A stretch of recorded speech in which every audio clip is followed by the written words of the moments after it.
असं मोठं संकट मिटवलंय. काय भावना आहेत? आज लय फास्ट दौरा होता. मला असं वाटतं की अतिशय महत्वाचा असा पूल आहे. 2.5 किलोमीटरचा लांब अशा प्रकारचा पूल आहे.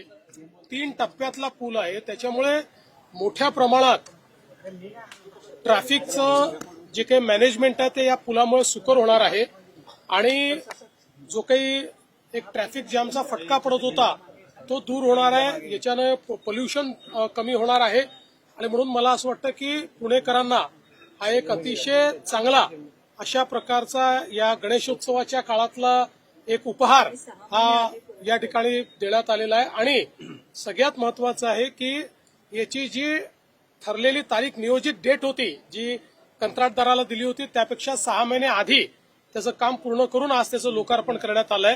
दुसरं आपण ज्या ठिकाणी आहोत हा फुटब्रिज जो आहे हा देखील एक अतिशय सुंदर अशा प्रकारचा फुटब्रिज तयार झालेला आहे.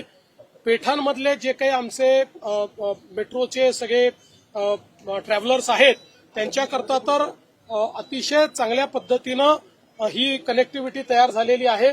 याच्यामुळे सिमलेसली मेट्रोमध्ये त्यांना ट्रॅव्हल करता येईल आणि मला असं वाटतं की त्याच्यातनं ट्रॅफिकचं रेग्युलेशन देखील मोठ्या प्रमाणात होईल आणि विशेषतः पेडेस्ट्रियन म्हणजे पादचारी अशा प्रकारची जी व्यवस्था मोठ्या प्रमाणात झाली पाहिजे अपेक्षित असतं ते या पुलामुळे होणार आहे.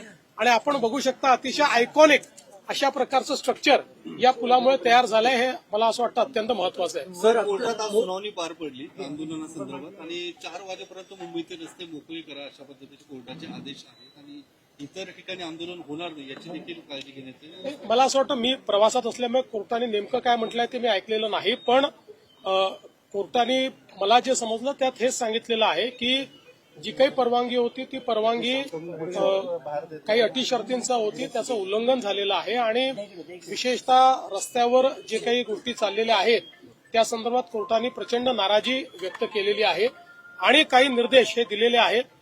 जे काही कोर्टाचे निर्देश आहेत ते पालन करणं हे प्रशासनाला क्रमप्राप्त आहे. प्रशासन कोर्टाच्या निर्देशाचं उचित पालन करेल.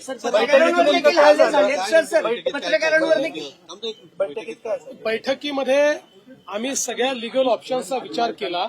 त्याच्यानंतर काही त्या ठिकाणी जे काही मार्ग काढता येतील ते मार्ग काढत असताना कायदेशीररित्या ते कोर्टात कसे टिकू शकतील या संदर्भातली काही चर्चा झालेली आहे. त्यातली काही माहिती अधिकची मागवलेली आहे. ती माहिती आल्यानंतर पुन्हा एकदा आम्ही बसलो होतो आणि या संदर्भात एकदा जे काही मार्ग आपल्याला काढायचे आहेत हे जर कायदेशीर मार्ग काही जर त्यातनं शक्य असतील तर ते काढण्याची आमची मानसिकता आहे. त्याच्यावरच आमचं वर्किंग चाललेलं आहे. सर, पत्रकारांवर देखील हल्ले झालेत.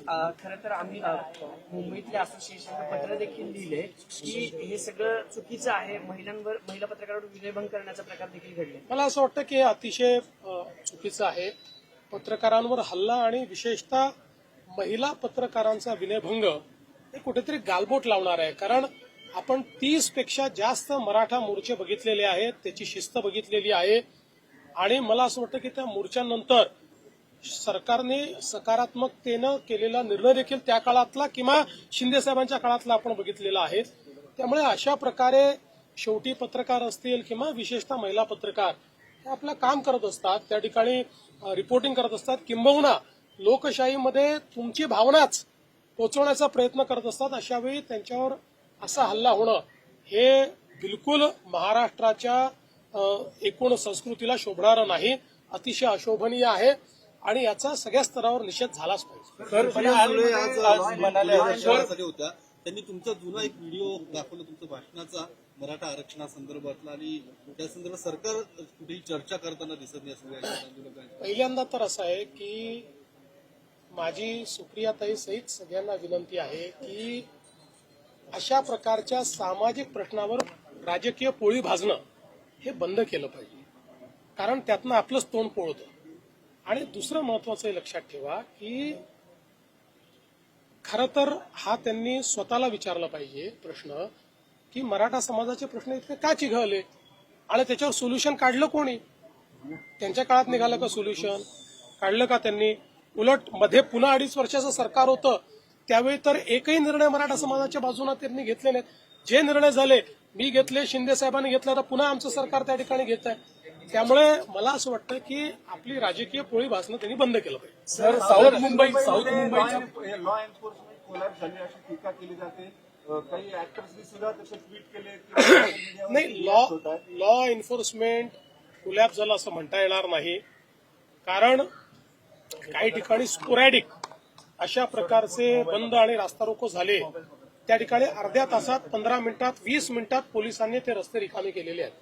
त्यामुळे लॉ अँड ऑर्डर कोलॅप्स झाली असं म्हणता येणार नाही. हा, काही घटना मात्र अशा घडलेल्या आहेत की ज्या भूषणावं नाहीये आणि अशा प्रकारची अपेक्षा आंदोलकांकडनं नाहीये. आता जर त्याचंही समर्थन होणार असेल तर मात्र मग महाराष्ट्राची संस्कृती कुठे चालली आहे.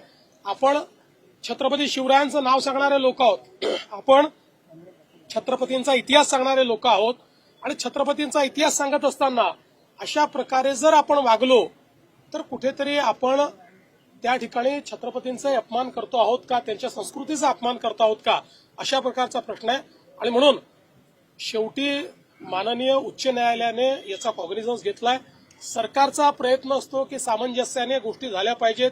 त्यामुळे सरकार सामंजस्याची भूमिका घेते. पण एकदा कोर्टाने कडक आदेश दिल्यानंतर मात्र प्रशासन आता ज्या प्रकारची कारवाई केली पाहिजे ती प्रशासनाला करावीच लागेल.